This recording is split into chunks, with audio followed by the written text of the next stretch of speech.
ปางบอนคือบ้านเฮานี่ถ้าเป็นบ้านนอกแล้วถนนทางนี่แบบว่าเป็นขี้ตุ่มหรือเป็นขี้ฝุ่นเลยน่ะเนาะ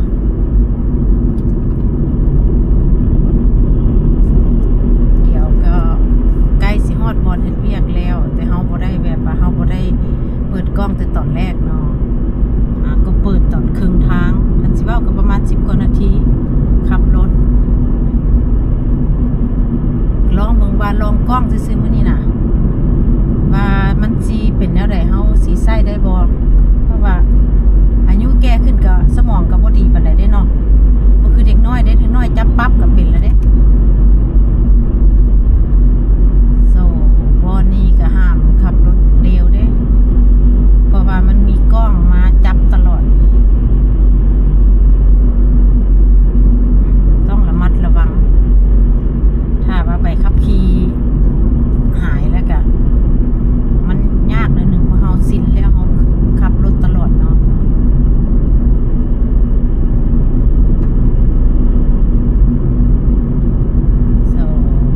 อันนี้ก็ฮอดเมืองที่เฮ็ดเวียกแล้วเป็นเมืองน้อยๆแต่ว่ามันก็น่าฮักเนาะโอ้แสงตะเวนแฮงไหลทางเห็นว่ายากหน่อยหนึ่ง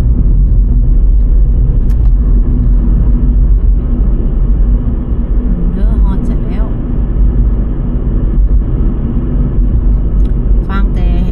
เบิ่งวิดีโอเดี๋ยวก็ลืมว่าตัวเองขับรถแล้ว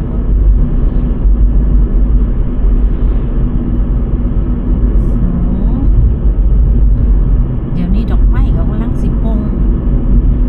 คันว่าอีกยักประมาณเดือนนึงจริงๆก็โอ้งามได้อยู่นี่อยู่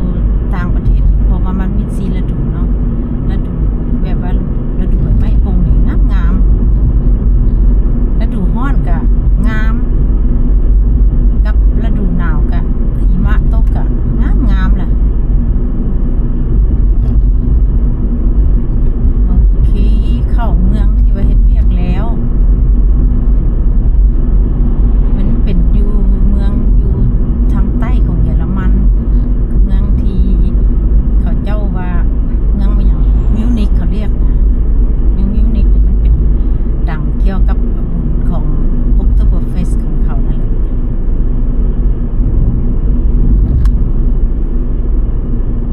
โอเคมื้อนี้รถบ่หลายสงสัยพวกนักเรียนก็มาโอ้ยเกือบผ่านไฟแดงนี่ตำรวจเห็นแกอันตรายคือกันได้นี่นะ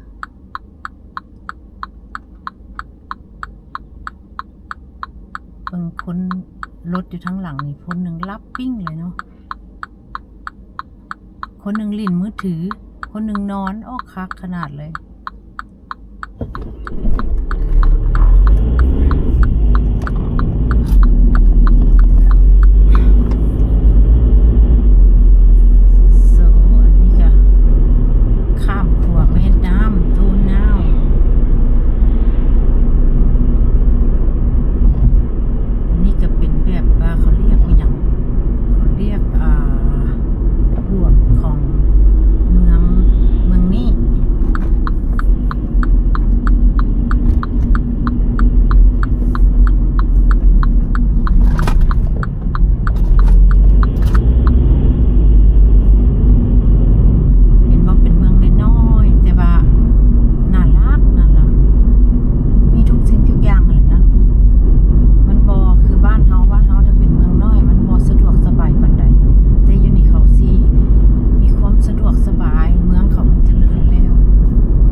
สียชีวิตอยู่เยอรมันนี่นะบางคนว่าแบบว่าอยู่ต่างประเทศมันสบายที่จริงมันก็สบายจังหนึ่งแล้วมันก็บอกทุกอย่างหนึ่งมันเป็นระเบียบเรียบร้อยมันสะอาดเฮาเฮ็ดอย่างเฮาก็ต้องมีแบบว่าให้เป็นระเบียบโมเมนต์ที่เจ้าอยากไปอยากมาบ่ได้สันประเทศเขาจึงเจริญย้อนจังซี่แหละโอเคฮอดแล้วหาบ่อนจอดรถก่อน